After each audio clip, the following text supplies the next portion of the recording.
What's a terrible addiction no one talks about? Story 1. Always being in a relationship and not being capable of being alone. It's not mine, thank God, but I know so many people and friends who are like this, and sometimes I get angry with them because of it. I have always been in codependent relationships in my 20s because I was not happy by myself. When I was single, I used to be depressed about it. My understanding of love was that you make each other whole, which is just a dumb pop culture doctrine to me now. Now I'm in my 30s, and that has changed that. With therapy, with lots of exercise, living the best life I can and being happy by myself, and voila, I found someone who was the exact same, and we have a freaking badass relationship. None of us wanted a relationship, but we fell in love, and now we are in a relationship where we have established boundaries and perfect communication about our needs and desires. We can take time for ourselves without the other being bothered by it or taking it personally, as we both need that to keep ourselves in order and balance. You are so right. Most people can't be alone. They don't know how, and if you are not made for it, it can be difficult to figure out. This is my mom, despite always choosing the most abusive men, moving way too fast and further traumatizing herself and our family. Stop getting married. This is my mom too. She grew up in a normal, stable family with both parents, but became a young mom herself with an abusive partner at 17 and kept going from man to man as I was growing up. Partying all the time, very selfish, men before kids. She still has no idea how badly this affected me and my brother, and I have major mental health issues as a result of it all now at 37 years old. I'm 39, divorced and single. My 3-year-old daughter is sleeping in the other room, and reading these things at least gives me some hope that I won't do that to her. I'll see her the 22% of the time I have her and do my best to be a good daddy, and she'll have me even if it's even only daddy, and I'm sad sometimes, and there won't be a stream of stupid hoes who think it's awesome that I'm a lawyer. It is not awesome. Making her confused and sad and hurt about where she stands. We can just run and play and make our own traditions, and when I die alone, I'll know that I at least gave her this one thing of value, and hopefully more. This is my wife's ex-best friend to a T. She's been married twice, and we know for sure she cheated on her first husband. My wife and I stopped being friends with her after that for over 10 years. A mutual friend of theirs from high school died recently and they met up at his funeral. Kind of started talking again and told us how she was going through another divorce. We tried helping her, but she didn't want to help herself. We had to cut her out of our lives again. She could never hold down a job and wanted to live with us for our kids. Not a chance we would let that happen. She'd never leave, and she's a raging alcoholic, smoker, and occasional drug user. She met some guy on Tinder and moved in with him in less than a month. Don't need any of that in my life, let alone my kids' lives. I have a very similar friend. I use quotation marks because in my mind we aren't really friends anymore, but in hers, we're still best, as we were from age 15 until about 5 years ago. She used to be pretty normal, had a husband and some kids. Then she dumped him and the kids for a guy at work who was a piece of crap and spent the next few years snorting coke and getting smacked around. Since then, she's desperately swung from guy to guy, and they inevitably dump her because she's a train wreck and she documents everything on Facebook for everyone to see. She can barely support herself and is constantly looking for a new place to live because no one can handle living with her for more than a few months. We're in our 50s now, and I live a very quiet life, without a bunch of drama and BS. I don't want her brand of chaos disrupting my world. I've made that pretty clear, but she just doesn't want to hear it. She has a bunch of other friends who just applaud her bad choices and tell her she's not the problem, etc. I refuse to do that. So apparently I'm the bad guy, according to them. Whatever, they are welcome to deal with her crap, I'm over it. Story 2. Compulsive buying. Yup. When my grandpa died, he left my grandma living alone in a $1.5 to $2 million house in one of the nicest neighborhoods in Vancouver, and her pension had her easily set for life. 20 years later, when she passed away in her government-funded care home, she had consistently downsized/downgraded her home every couple of years, had nothing in the bank, and the most valuable assets remaining were her wedding ring, followed by her 32 LED TV, all thanks to her addiction to shopping for highly depreciable junk and pulling out her credit card to pay the check for all her friends at restaurants on a daily basis. The sad part is her generosity to her friends cost her almost everything, and they were more than happy to swarm around her and take advantage of that at every opportunity while the Mediterranean cruises and wine bills lasted. But funnily enough, none of them seemed eager to return the favors when she went broke. Everyone could see it coming a decade away, and my dad did everything he could to slow it down. But it was as if she either couldn't or willfully refused to acknowledge her wealth was finite, right down to the last penny. All I knew when I was a kid was that if you were going to Grandma's house, you were going to see a showcase of all the latest and greatest crap from the shopping channel. She paid like $10K for a 40-inch plasma at the dawn of HD, even though she couldn't make out 40p on a good day. And if you were going out on the town with Grandma, you better hope you didn't eat earlier because you would be missing out on a 5-star steak followed by all the Pokemon cards and iconic N64 and PS2 games that you could grab at the store on the way home. Rock Band 2 for Christmas made me and my brother musicians. Love you, Grandma. My aunt was a QVC home shopping channel aholic. The house was full of unopened boxes and all kinds of unused gadgets and things. She always was getting multiple boxes daily. It was sad to watch her. My grandma was the same, if you can believe it. 1, she eventually was banned from buying on QVC because she would buy, return because the high would go away. And 2, the old school TV she owned had the product information boxes burned into the screen from how much she watched. I think the only time the TV changed channels was when little me would come over. Wow, that's really interesting. I never knew that the channels did that. It's horrible that they were targeting people like that. I guess it was a really good thing she was banned. It's sad to realize that someone you love has a problem, especially with something people would never think could be a problem. I get it though, a lot of these infomercials that used to be on late at night would talk anyone into anything. I've never bought anything from them though. She bought it for the thrill of the daily special value. She wasn't just buying for herself, but if she thought it was a good deal for others, whether they wanted it or not. One day, after recently moving into a second-floor apartment, I came home from work to a 6-foot-tall box on my doorstep. It was a Christmas tree from QVC. I didn't need it, and it was heavy. I called my grandma and asked her what was going on, and she said it was the daily special value and she couldn't wait to find out if I had a tree. I did. Or if she would lose it. Did I mention that she loved slot machines? The daily special gave her the same joy as the stupid slot machines. I used to work for a vintage estate jewelry store. We would buy estate jewelry and do appraisals as well. People would make appointments to bring in items to sell and we would sit with them and go through everything, identifying what we wanted to buy. We'd also tell them if they had any other things in there that were worth selling elsewhere and what they should just donate or sell at a garage sale. One of the saddest things that would happen was a family member bringing in a large jewelry collection from a deceased relative to sell, and we'd have to tell them how little value it had. It was all costume jewelry from shopping networks that have low-quality stones, aren't gold or low gold volume, and have basically no resale value anywhere. My boss was so good at telling people very gently that this was not something we would purchase, and that they would have a hard time selling it anywhere other than at a garage sale or rarely a pawn shop. Real gold can be scrapped, of course, and we'd give them that option. But the number of times I had to see the look of dismay on an adult relative's face and hear something like, "But she spent so much money on all of this stuff." There were too many. When I was a child, the primary way my mother expressed love was to buy me something I wanted. It was a reward system. Now, as an adult, it's the primary way I seek endorphin release. Collecting stuff, buying a better version of something I already have, and even buying things for others gives me joy. I often feel regret for overspending, similar to the shame of getting too drunk or doing something stupid while on drugs. I'm not making such bad decisions that it keeps me from being on top of my bills, but I should definitely be saving more. Story 3. Overworking. You're not a hero, you're a victim. It always surprises me when someone is proud to have multiple jobs, a working partner, only 2 weeks of holiday a year, and crappy payment. Still, they feel like calling me lazy or not responsible enough for only working 32 hours a week. Dude, get a proper work-life balance. And sometimes your family is the victim too. I was the child of a parent who started his own company and could never just let it function.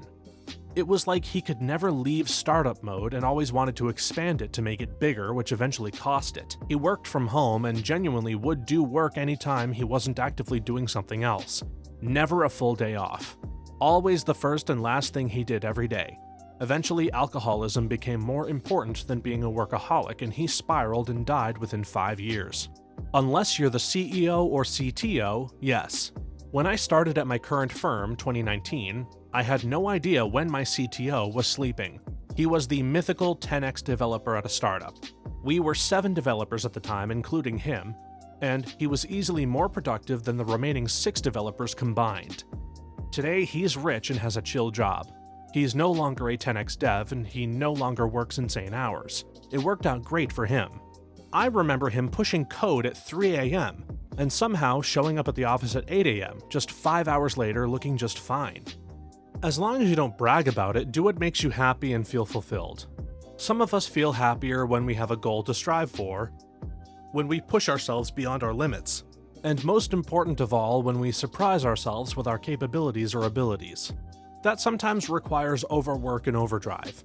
Don't hate on what makes me happy, and I won't hate on you for building a family, traveling, etc. We should all have the right to pursue our happiness.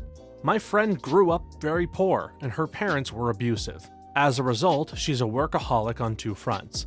1, she can never have enough money. Even with 2 jobs, she's still complaining about not having enough, even though from what I can tell, she is not in serious debt. 2, she keeps thinking that she can earn some sort of approval if she just works hard enough. We've tried to tell her that the higher-ups do not care if you literally die doing your job. They will just kick your body out of the chair and replace you. All that does is make her angry. I've tried to tell her that she's enough and doesn't have to earn approval, but it doesn't register. Depends on the situation. Many families need to eat. My dad is a small business owner, and we weren't paycheck to paycheck, but not wealthy either. But damn it, it'd take a typhoon for my dad to call a sick day. Simply put, if he doesn't work, his business can't run, so a day off is a day lost. I've learned a ton about what it means to take responsibility and put the care and love of your family before yourself. He's close to retiring, working fewer hours, getting to spend more time with his loved ones, and enjoying life. My parents ran around like crazy for my brothers and me for the last 20 years or so, and I don't think they'd want to change a bit. Sometimes overworking is detrimental, but sometimes it's a labor of love, a man's duty. Story 4. Buying a bunch of fresh produce with the full intention of eating healthy, only to let it slowly die in the fridge while you order takeout. It's like, yes, I'd love a side of guilt with that pizza, please. This was me forever. I realized 2 things. Buy produce that you will eat, and put the produce in front and center in the fridge. When you look in for a snack, just take it out and cut it up. Once it's out and cut up, you are much more likely to eat it, and not some random snack. Good luck. This is 100%. It's the prep work that puts many people off. It's so much easier to grab a bag of crisps or something than to prepare some veg. I'm guilty of it too on occasion. What I try to do is cut a load of carrots into strips and season them. Cook them in the air fryer and box them up. Takes like 20 minutes total, but then I have nicely roasted carrots in the fridge for me to munch on if I'm peckish during the week. Took me almost 20 years of adulthood to realize I am not my parents and only consistently eat romaine lettuce, red onion, grape tomatoes, apples, bananas, grapes, and berries. Unless I need something for a recipe, I don't buy it. Now I feel like a rock star when we eat all the produce. Story 5. Overthinking. It creeps up on you and suddenly you're stuck in loops replaying the same scenarios in your head. People rarely talk about how exhausting it really is. Yes, can't frickin' stand how crippling it is. No matter how much reassurance and comfort I get, that little voice in the back of my mind is always going, but what if... And I sink into another bone-crushing anxiety attack. I learned this neat little trick that helped me when it comes to this. You're allowed to have those what-if scenarios, but it's always going to be negative. Force yourself to ask, what is the best outcome? It is a way to challenge those negative thoughts and realize it doesn't always end up being the negative outcome that we're anticipating. Agreed, rumination and hyper-awareness are earning me my OCD diagnosis at the moment. The most exhausting form of overthinking for me is when my thoughts become self-deprecating and I've convinced myself that I'm a complete failure when that isn't the case.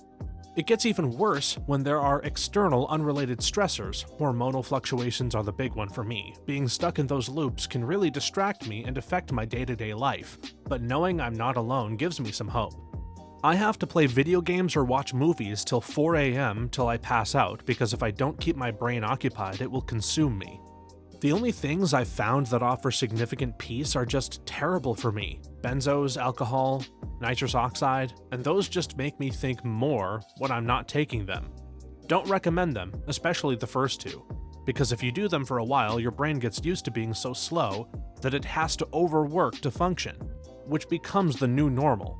And when you stop, your brain is still overworking but isn't being suppressed by the drugs, so it's working essentially at the same level as it was before the drugs, plus the amount it overworked to compensate for the drugs. Plus quitting those two can kill you.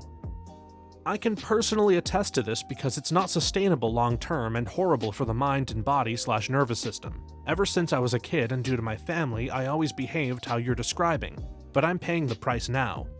I'm finally combating it now with CBT, running calisthenics, reading/journaling, diet, and sleep. Also no caffeine, but my long-term effects are severe brain fog, inflammation in neck and brain, literally couldn't visualize or conceptualize for my job, severe muscle tension, skin inflammation, mood swings, and a crap ton more from a nervous system that couldn't sustain it.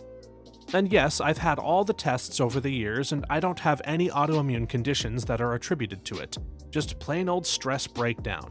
Story 6. Buying things. Just always going to the store or shopping online. My girlfriend was showing me some clothes that she wanted to buy today, a dress or something like that she's really into fashion and loves getting dressed up.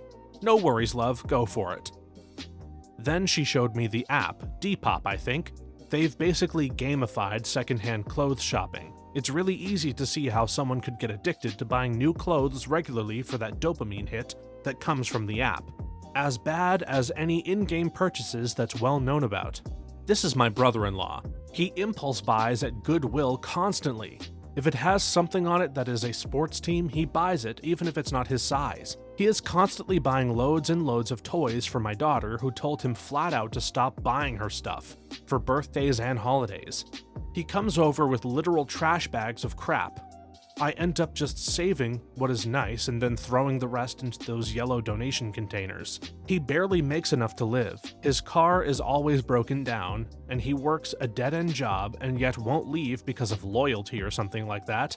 He isn't all that old either. His apartment is packed solid with sports memorabilia.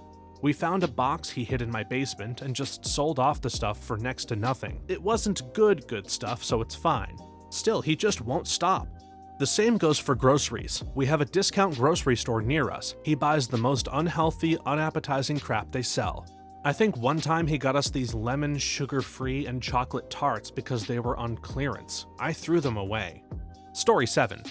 One terrible addiction that nobody really talks about is constantly checking your phone for notifications, even if you know there aren't any. You keep unlocking your screen, scrolling through the same apps, refreshing feeds, and hoping for something new. It's like your brain is searching for a little hit of excitement or distraction, even though deep down you know there's nothing there. It can eat up hours of your day without you even noticing, and it leaves you feeling restless and anxious when you can't reach your phone. I turned off notifications and badges on everything except texts about 4 years ago and will never go back. I don't understand how people are okay with so many little red dots on their screen. I allow banners on a few different things like my ESPN app or plant watering reminder app. I did this too. I turned off my notifications from every app except for messaging apps such as Messenger, WhatsApp, and regular text on my phone, as well as my email. Just about everything else I have notifications turned off, and it was the best decision I've made for myself. I am never turning back on my decision. I've found myself to be a little less on my phone, and my phone hasn't felt like such a toxic habit as it did before. I've had my notifications turned off for years, and I suggested it to all of my friends. I will admit it's hard at first, but it gets easier. That's when you really realize how addicted to your phone you are. It's scary. You'll be craving and checking your phone constantly for messages and notifications, but you'll eventually get past the withdrawals. Go do it. I had this before when I was a teen. The way I fixed it was by turning on the Do Not Disturb thing on my phone. The only notifications I'm getting are calls or messages from family and some close friends. An example is before, when I was out with my friends, I used to just pick up my phone and check it, even without a notification sound or vibrations. Now I can go a whole day without checking. This will maybe not work for all, because now you would just check your phone more often because the notifications don't pop up anymore, but it worked wonders for me. Story 8. TikTok/endless scrolling social media feeds. It has irreparably screwed my brain. I have to watch everything at max speed now. Sometimes even a 1 to 2 minute TikTok video is too long for me. let alone a 10+ minute YouTube video. You're not beyond help. Start by deleting the endless scroll ones, switch to YouTube, start with only the 1 to 2 minute videos. Just force yourself to sit through a couple. Slowly up the duration until you can watch longer videos. Make sure it's a topic you're interested in. Cooking, woodworking, video games, whatever. Just focus on it. Get some water so you don't get dehydrated as you lose yourself in a nice video. What world are we in where we have to help others stay on the same part of the internet for a few minutes? Story 9. Processed foods and junk food. Food in general. It's one of the most insidious addictions because, simply put, an alcoholic technically can live without alcohol, as a shopaholic or gambler can technically live without shopping or gambling, but nobody can live without eating, which for those with eating disorders, speaking as one, you are confronted with your addiction multiple times a day with no chance of escape. Not to diminish any other form of addiction, but this one hits addicts in a way others don't. I came here to say sugar. It's the sugar that they put in processed foods that is so addicting. I started a low-carb diet earlier this year and have broken my sugar addiction. It's crazy how much added sugar is in processed foods and fast food. It's all added to keep that addiction up and make us buy more. For some reason, I can't enjoy highly processed foods or junk food most of the time. When I was a kid, I was definitely addicted. I'd have a bowl of ice cream after school and then snack on easy cheese and Ritz crackers with my family. I loved getting candy at the store and indulging in sweets and snacks. And I had a hard time wanting to eat healthy. My family was a bad influence in the sense that they didn't get on board when I expressed wanting to be more healthy, and instead, they would continue to offer junk food and sweets. If my reward system didn't suddenly change, I don't know if I would have been able to stop my habits, frankly. It's kind of horrifying how many people are basically crippled because their diets are so poor when you pay attention. Story 10. Controlling other people. I've had certain people do that to me, as though everything they do or think they know is the one correct way to do anything, dismissing my experience as invalid, talking over the top of me, being rude about it, and treating me with utter disrespect. I think it's an addiction to power. I legitimately had a friend lose her mind with me. She was absolutely furious because I dealt with a situation that was personal to me and didn't involve her at all differently than she would have. I was supposed to call her, fill her in, and ask her how I should handle my life decisions before doing or saying anything. We are no longer friends. I see you've met my parents. They've gotten better at it as they've gotten older. Read, whining instead of yelling and trying to force their will on me by force. But they definitely have a controlling streak and see other people make their own decisions as personal insult. They still rant about some younger relative whom they tried to lecture on something that was none of their business, and she apparently cut them off and said, "Mind your business," and walked off. This was a few years ago, and they still occasionally rant about it, calling her an arrogant little bitch. When I was young, probably around 12, I remember my mom constantly imposing her opinion of what I needed to do / how to respond to something when I confided in her. When I tried to share what I wanted to do or options I was considering, she would shut me down with the only options she saw as acceptable. It taught me at a very young age that I couldn't trust her to hear me and support me in what I decided. I ultimately wound up just keeping things to myself. I used to be so jealous of girls who would share everything with their moms. I was this person, my mother is this person. I didn't want to be that way, but it was so deeply embedded it took years of work to not be that person. I don't think it's an addiction, I think it's a personality disorder or maladaptive strategy. Congratulations to you for recognizing and working on it. My ex-wife had convinced her therapist that her issue was that she's just a nurturer, that she couldn't be content until everyone around her was taken care of, which is pure insanity. She wasn't content until everyone around her was doing just as she wished. Then she manipulated me into couples therapy with her therapist without disclosing their relationship first. And the therapist told me I was a depressed pothead within 10 minutes of our first session. Which honestly I probably was at that point, given how incessantly manipulated I was by the perfect angel who just cared too darn much. She left me and I've never been happier, and she's clearly pissed that I'm not trying to win her back.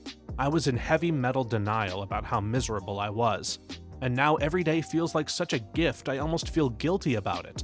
I really want to look up that therapist and go tell her how bad she is at her job, but then I remember how awesome a drama-free life is, chuckle, and move on with my day. My parents are like this. I'm in my late 20s, and just yesterday my mom was complaining because I said "ain't" in a casual conversation with her. It's not professional, and you've been doing that lately. I start explaining, which I shouldn't even have to do really, that it's not a problem at my job, where I normally don't say it anyway, and she starts talking over me. I call her out and say, "Hey, I'm not done, let me finish." And she starts talking louder, so I raise my voice even more and say, "You always talk over people instead of letting them finish their sentence because you don't want to hear what they have to say, and yet you call me unprofessional. Either you do this at work and are unprofessional, or you don't do this at work because you know it's disrespectful, yet have decided I am not worthy of your respect." She tried her other tactic of whataboutism, but I walked out of the room. She isn't going to change. It's like she and my dad won't let go of being the ones in charge of us kids, and it's extremely toxic. They're good parents, but boy do they have their flaws, and this is a massive one of theirs. Story 11. Solitude. Sometimes the BS of other people forces you to spend time alone. The quiet and the calm become very addicting, yet you know it's still toxic but don't really have much of a choice. 1. In solitude, I mean isolation, for those of you who see a difference between the two. 2. It seems some are misunderstanding what I said, disregarding the context of the post/thread. What is toxic is an addiction to isolation and solitude, not solitude and isolation itself. It is harmful to a person and their life when it's excessive and impedes one's life mentally or socially. It is definitely not always the case, but may become so when it becomes excessive, hence the addiction part. 3. For those interested, further read the thread of comments and replies to get a better understanding of what I meant. In any case, it's just an opinion. I'm not claiming to understand everything. I know exactly what they're talking about, and you guys are not freaking getting it. Alone time is great. It's healthy to just have those peaceful moments to yourself. No, not like that. I'm talking about slowly losing what little social skills you have beyond casual acquaintances because it's been so long since you tried to make real friends. It's that you want to form bonds with people, but now you literally have no idea how. It starts with not being good at these things in the first place. Then the subsequent easy way out of withdrawing at a certain point makes you too far gone to try again. Story 12. Here's one I haven't seen someone mention yet. Exercise. People don't think of it as an addiction because it's generally good for you. But once you get past the point of diminishing returns, being a gym rat just eats up your time. An old friend of mine would get cranky if she didn't get in 4 to 5 hours of working out every single day, and she didn't listen when I told her that doing that much wasn't necessary for being healthy. Yep, I work in fitness and I have seen people take multiple classes in a day all throughout the week, all the time, and they'll post about it being like, "Look what I did." And I'm like, but why? If you work out hard enough for 1 hour, you don't need to do a second workout. The people who do this don't look any better than the people who only work out a regular amount. And while I enjoy exercising, even finding 1 hour 5 times a week to do it is difficult. So I'm not sure how anyone even has the time to do it for multiple hours a day. That's definitely a problem if you use precious spare hours to do unneeded exercise. I know someone who was dealing with significant emotional trauma and turned to the treadmill. She was a SOM, and the entire school day she was working out, mostly on the treadmill. Her feet were so calloused, they were black, and she was white. She ended up having a heart attack and died several months after this started. She was eating 2 times per day at least, her family said, without concern for an eating disorder and no prior cardiac history, so they attributed the heart attack to physical exertion and exhaustion. Fitness and sports can be really addictive. I've been lost in the cycle for years. I worked out twice a day, I got up at 4 a.m. to get some food and slept for 90 minutes after that to work out at 6 a.m. After that, I went to work and started the second session in the evening. This crushed my relationship and the perception of what amount is healthy for my physical and mental well-being. I've been in a circle of, I am too tired and exhausted to work, but if I don't, I'm getting weaker. Therefore, I worked out, and this turned out bad, because I was too exhausted and tired, which finally crushed my mental well-being, because the session was bad. Took me years to get out of this. I even prioritized my workout over my sick parents who died in my early 20s and over my 8 years of relationship. Just my short story on this topic. Story 13. Gambling. People do crazy things if they've convinced themselves there is a slim but not too slim chance of being rich.